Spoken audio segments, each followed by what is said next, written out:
बहुत लोक मानकर मनरे संदेह थाए जे आम आंठू भितर जो जिनसटा लगुच आंठू प्रत्यारोपण बेले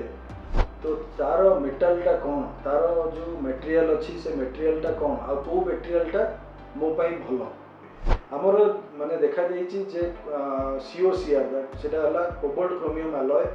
नले ऑक्सीनियम आउ मटेरियल टाइटानियम मटेरियल एगुड़ाक आमर आंठू प्रत्यारोपण बेस्ट मटेरियल। तो यही मटेरियल रे हमर डिजाइन जो रिसेंट डिजाइन रो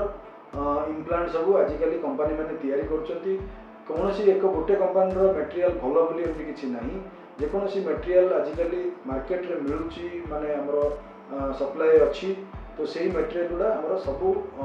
देह पई भलो आ सब जगह कंटेम्पररी डिजाइन रो हमर एबे जो इम्प्लांट सब यूज होची आंठू प्रत्यारोपण पई